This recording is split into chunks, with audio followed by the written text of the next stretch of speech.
உங்கள் வீட்டில் உங்கள் குழந்தை நான் செய்ய மாட்டேன், நீ யாரு எனக்கு சொல்ல அப்படின்னு எதிர்த்து பேசுகிறாங்களா?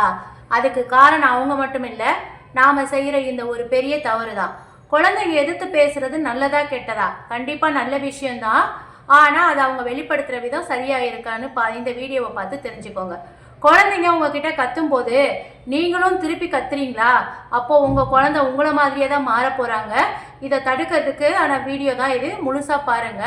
குழந்தைகளை அமைதியாகவும் அடக்கவும் நினைக்காதீங்க, அமைதியாக்கணும்னு நினைக்காதீங்க. அப்படி செஞ்சால் எதிர்காலத்தில் அவங்களுக்கு தைரியமே இருக்காது, யாருக்கிட்டையும் பேசவே முடியாது. நீங்கள் வாயை மூடு பேசாமல் இருன்னு சொல்லும்போது உங்கள் குழந்தையோட செல்ஃப் ரெஸ்பெக்ட் உடஞ்சி போகுது தெரியுமா? அடிக்காமல் திட்டாமல் குழந்தைய சரி செய்யலாம் அப்படிங்கிறதுக்கான டிப்ஸை தான் இப்போ நான் உங்களுக்கு வீடியோவில் சொல்ல போகிறேன். வீடியோவை தொடர்ந்து பாருங்கள், ஸ்கிப் பண்ணிடாதீங்க. வாக்குவாதத்தில் நீங்கள் ஜெயிச்சா உங்கள் குழந்தைக்கிட்ட நீங்கள் தோத்துட்டீங்க. பெற்றவங்களே வாதத்தில் ஜெயிக்காதீங்க, உறவில் ஜெயிங்க. ஜெயிக்கிறதுக்கான வழியை பாருங்க. குழந்தைங்களை எதிர்த்து பேசும்போது கோபப்படாமல் அவங்கள எப்படி மரியாதையாக பேச வைக்கிறது அப்படிங்கிற சைக்காலஜியை தான் நான் இப்போ உங்ககிட்ட சொல்ல போகிறேன். வீட்டு பாடம் செய்ய மாட்டேன்னு குழந்தை அடம் பிடிக்குதா, கட்டளை போடாமல் அவங்கள சரின்னு ஒத்துக்க வைக்கிற ஒரு மேஜிக் டெக்னிக் தான் இந்த வீடியோவில் இருக்குது. வாங்க வீடியோக்குள்ளே போகலாம். முதல்ல நீங்கள் ஒரு அமைதியான குரலை, அமைதியான ஒரு முகபாவத்தை கடைப்பிடிக்கணும். அதாவது குழந்தைங்க பெற்றவங்க கிட்ட குரலை தான் முதல்ல பிரதிபலிப்பாங்க. உங்கள் வார்த்தைகளை கூட அவங்க முதல்ல பயன்படுத்துறது இல்லை. உங்களுடைய குரல், உங்கள் முகபாவம், உங்களுடைய உடல் அமைப்பு, இதுதான் குழந்தைங்க அப்படியே பிரதிபலிப்பாங்க. இதை உளவியலில் எமோஷ்னல் மிரரிங் அப்படின்னு சொல்கிறாங்க. நீங்கள் கோபப்படும் போது ஒரு கண்ணாடி முன்னால் எப்படி நிற்கிறீங்களோ அதே போல தான் உங்கள் குழந்தையும் உங்களை பார்த்து அப்படியே பிரதிபலிப்பாங்க. ஆக அமைதியாக நீங்கள் பேசுனீங்கன்னா, பொறுமையாக பேசும்போது குழந்தையோட மூளையும் அது பிச்சு கரெக்டாக ரீச் ஆகும். அதே அளவுக்கு இறங்கி வந்துடுங்க. குரலை உயர்த்தினாதான் அதிகாரம் அப்படின்னு பெற்றவங்க நினைக்கக்கூடாது. குரலை தாழ்த்தியும் உங்களுடைய அதிகாரத்தை, உங்களை கட்டளைகளை நீங்கள் அவங்களுக்கு கொடுக்கலாம். முழுமையாக கேட்கக்கூடிய ஒரு பழக்கம். அடுத்ததாக பார்த்தீங்கன்னா, ரொம்ப ரொம்ப ரொம்ப ஒரு முக்கியம், ஒரு அறிவுரை சொல்கிறதுக்கு முன்னாடி, எதிர்ப்பு சொல்கிறதுக்கு முன்னால் முழுமையாக அந்த குழந்தையோட கருத்தை கேளுங்க. குழந்தைங்க பல வேலைகளில் எதிர்த்து பேசுறது, வெடித்து செதறது எதனாலன்னு சொன்னால், அம்மா நான் சொல்கிறத கேட்க மாட்டேங்கிறாங்க அப்படின்ற எண்ணத்தால் தான் அவங்க உங்களை கேட்க வைக்கிறதுக்காக தான் கத்துறாங்க, மிரட்டுறாங்க. ஆக நீங்கள் முழுமையாக சொல்லுடா, நான் கேட்குறேன், உன் கருத்தை சொல்லு, நீ என்ன நினைக்கிற, இதுக்கு நீ என்ன ரீசன் வச்சிருக்கிற, இந்த மாதிரி அந்த குழந்தைங்கள பேச விட்டு பொறுமையாக கேட்டதுக்கப்புறமா உங்கள் தரப்பு நியாயத்தை அல்லது வேறு ஏதாவது சொல்யூஷன் இருந்துச்சுன்னா நீங்கள் அதை சொல்லும்போது அந்த குழந்தை அதை ஏற்றுக்கும். ஏன்னா முழுமையாக நீங்கள் அந்த குழந்தைக்கு நீங்கள் வாய்ப்பு கொடுத்துருக்கீங்க. அதுலேயே அந்த குழந்தையோட பாதி கோபமும் பாதி ஆத்திரமும் அடங்கி போயிடும். இப்போ நம்மளுடைய வேர்டிங்ஸை கரெக்டாக யூஸ் பண்ணணும். அடுத்ததாக பார்த்தீங்கன்னா, உங்களுடைய வார்த்தைகளை கரெக்டாக போடணும். உங்களுடைய குரலை உயர்த்துறதுனால ஒரு பயனும் இல்லை. வாயை மூடுடா, என்கிட்ட எதிர்த்து பேசுவியா, இந்த மாதிரிப்பட்ட வார்த்தைகள் எல்லாம் குழந்தைங்கிட்ட கோபத்தை அதிகமாகும். நீங்கள் வாயை மூடுடான்னு சொன்னால் குழந்தை உடனே வாயை மூடுமா என்ன? அது வார்த்தையை உடனே மறுபடியும் மாற்றணுங்க. எப்படி சொன்னா, கண்ணா அம்மா கேட்டுக்கிறேன், இருக்கேன், கொஞ்சம் இரு, பொறுமையாக பேசுங்க, கொஞ்சம் மரியாதையாக பேசுனீங்கன்னு சொன்னால் அம்மா முழுமையாக கேட்க முடியும். இந்த மாதிரி அந்த குழந்தைக்கு கற்றுக் கொடுங்க.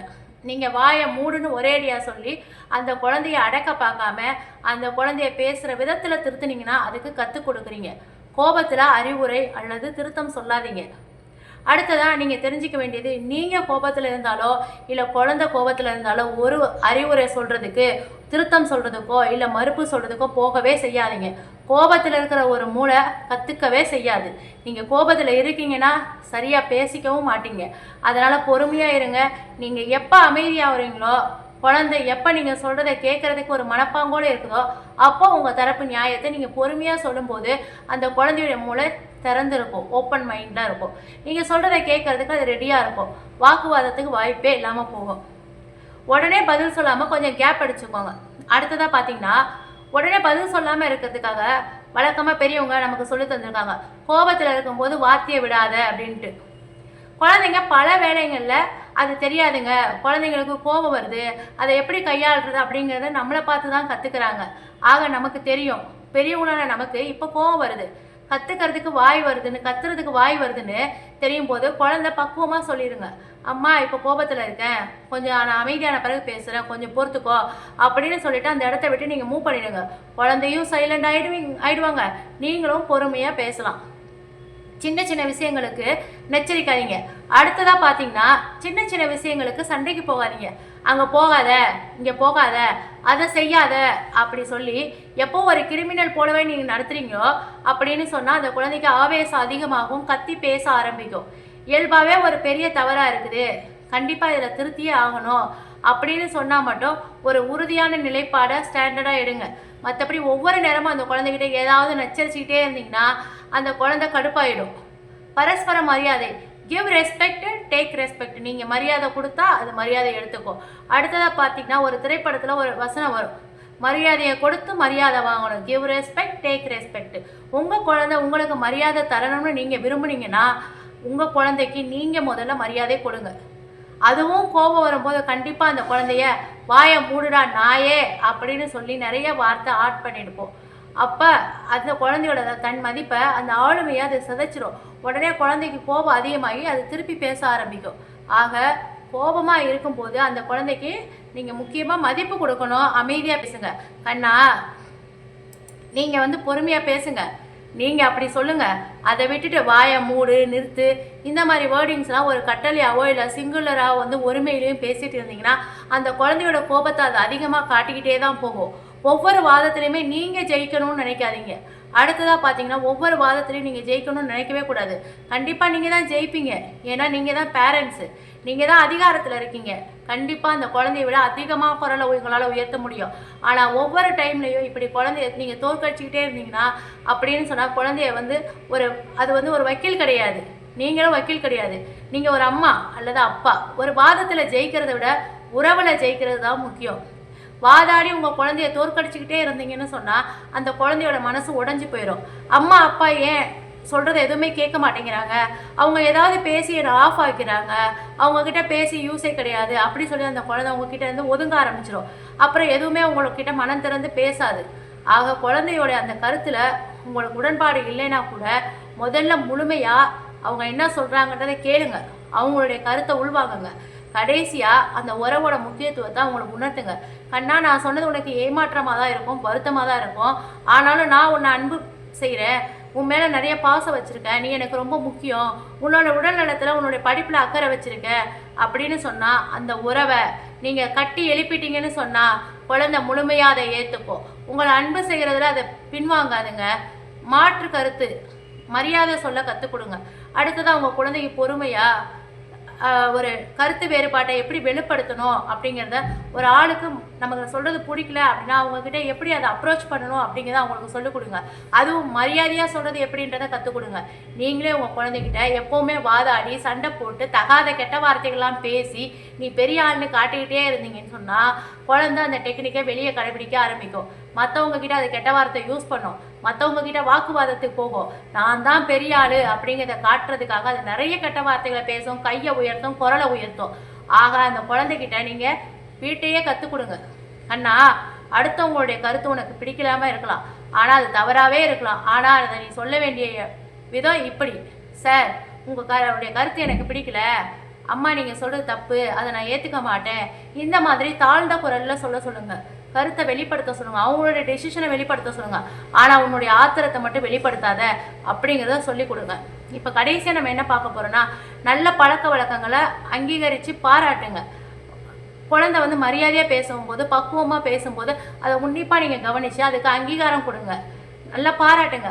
பல வேளைகளில் குழந்தைங்க கோபப்படும் போது, எதிர்த்து பேசும்போது, கடுகடுன்னு நிற்கும் போது போய் மிரட்டுறீங்க அல்லது வருத்தப்படுறீங்க. ஆனால் அந்த குழந்தை நல்லபடியாக பேசும்போது, பக்குவமாக பேசும்போது, மரியாதையாக பேசும்போது அதை அங்கீகரிக்க மாட்டேங்கிறீங்க. அது ரொம்ப ரொம்ப முக்கியம். குழந்தைக்கு ஒரு செயலை அங்கீகரிக்கும் போது, பாராட்டும் போது தான் அந்த குழந்தையோட மனசில் அந்த ஒரு நற்குணமும் உறுதிப்பாடும் இருக்கும். மற்றவங்க கிட்ட பேசும்போது, உங்ககிட்ட பேசும்போது அந்த குழந்தை மரியாதையாக பேசுறதுக்கு கற்றுக்கும். கட்டளைகளுக்கு பதில் வாய்ப்பு கொடுங்க, சாய்ஸ் கொடுங்க. அடுத்தது வெறுமனே ஆர்டர் மட்டுமே குழந்தைங்களுக்கு வாய்ப்புகளை கொடுக்காது. 6 வயசு மேலே இருக்கிற குழந்தைங்கிட்ட சாய்ஸ் கொடுத்தீங்கன்னு சொன்னால், கண்ணா இப்போ ஹோம்ஒர்க் பண்ணுறீங்களா இல்லை 10 நிமிஷம் கழித்து பண்ணுறீங்களா, அந்த மாதிரி ஒரு சாய்ஸ் கொடுக்கும்போது அந்த குழந்தை சரி நான் ஒரு 10 நிமிஷம் கழித்து செய்கிறேன் அப்படின்னு சொல்லும். ஹோம்ஒர்க் செய் அப்படின்னு சொல்கிறது கட்டளை, கட்டுப்படுத்துறது கண்ட்ரோல். குழந்தைங்களுக்கு கட்டுப்படுத்தாதீங்க, அதை அவங்க செய்ய மாட்டேன்னு சொல்லுவாங்க, நீங்கள் செய்யணும்னு சொல்லுவீங்க, அவங்க செய்ய மாட்டேன்னுவாங்க. இப்போ ஹோம்ஒர்க் பண்ணுறதுக்கே இவ்வளோ பிரச்சனையா, அவங்களுக்கு ஆப்ஷன் கொடுங்க. எப்போ ஹோம்ஒர்க் பண்ணுற, இப்போ உடனே பண்ணுறியா இல்லை 10 மினிட்ஸ் கழிச்சு பண்ணுறியா அப்படின்னு கேட்கும்போது அந்த அவங்க கையில் வர்ற மாதிரி அவங்க ஃபீல் பண்ணுவாங்க. ஓகே, நான் 10 மினிட்ஸ் கழிச்சு நான் பண்ணுறேன் அப்படின்னு சொல்லுவாங்க. அந்த மாதிரி கொஞ்சம் க்ரியேட்டிவாக அந்த குழந்தையோட கோபத்தை நீங்கள் ஹேண்டில் பண்ணணும். சின்ன குழந்தைங்க கிட்ட வீண் வாக்குவாதம் செய்யாதீங்க. அடுத்து பார்த்தீங்கன்னா ரொம்ப சின்ன குழந்தைகிட்ட போய் ஆர்குமெண்ட் பண்ணாதீங்க. குறிப்பாக டோட்லர் பருவத்தில் 2 வயசுலேருந்து 4 வயசு வரைக்கும் இருக்க குழந்தைங்க லாஜிக்கலாக வந்து ரீசனாக வளர்த்துக்காது. அந்த குழந்தைகிட்ட நீங்கள் அறிவுரை சொன்னாலும் ஆர்கியூ பண்ணி ஜெயிக்க நினைக்கிறதுக்கு பதிலாக குழந்தைங்க அந்த இடத்துல இருந்து மாற்றுறது அல்லது நோ சொல்லி ஒரேடியாக முடிக்கிறது தான் நல்லது. நம்ம ரீல்ஸில் வர பல வாக்குவாத வீடியோக்கள் பார்த்திங்கன்னா இந்த டோட்லரோட பாட்டிகள், தாத்தாக்கள், அம்மாக்கள், அப்பாக்கள் இவங்களாம் வாக்குவாதம் பண்ணுறதை எடுத்து போடுவாங்க.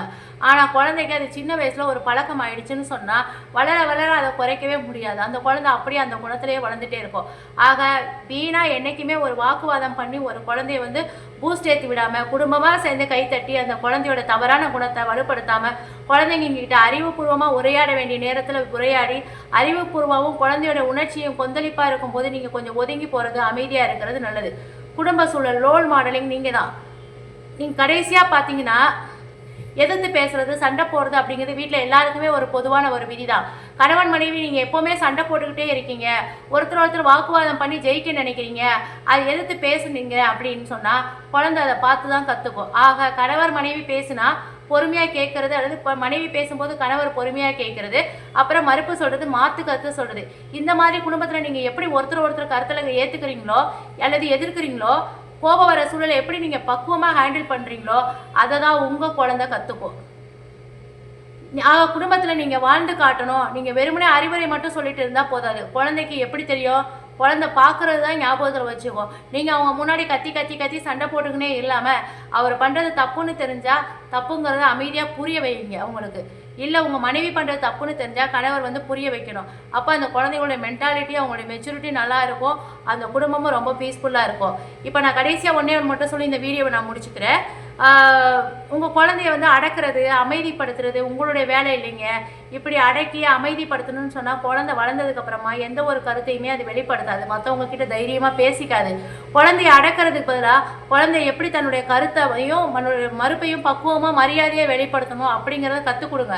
அதுதான் ஒரு பெற்றவங்களோட முக்கியமான கடமை. எதிர்த்து பேசுறது நல்லது தான். எதிர்த்து பேசாமல் வளர்கிற குழந்தை வாழ்க்கையில் ரொம்ப ரொம்ப கஷ்டப்படும். ஆனால் எதிர்த்து பேசி மற்றவங்களுடைய மனசை காயப்படுத்தாமல், மற்றவங்க கிட்ட சண்டைக்கு போகாமல் தன்னுடைய கருத்தை பொறுமையாக மரியாதையாக வெளிப்படுத்துறது அப்படிங்கிறது தான் உங்கள் குழந்தைக்கு நீங்கள் கற்றுக் கொடுக்க வேண்டியது. உங்கள் குழந்தைய நீங்கள் நல்ல விதமாக ஹேண்டில் பண்ணுங்கள், உங்கள் குழந்தைங்களும் மாறுவாங்க. இந்த வீடியோ பயனுள்ளதாக இருந்துச்சுன்னு சொன்னால் யூஸ்ஃபுல் அப்படின்னு எனக்கு கமெண்ட்டில் போடுங்க. நான் படிக்கிறேன். மீண்டும் அடுத்த ஒரு வீடியோவில் நம்ம வந்து நாளைக்கு சந்திக்கலாம்.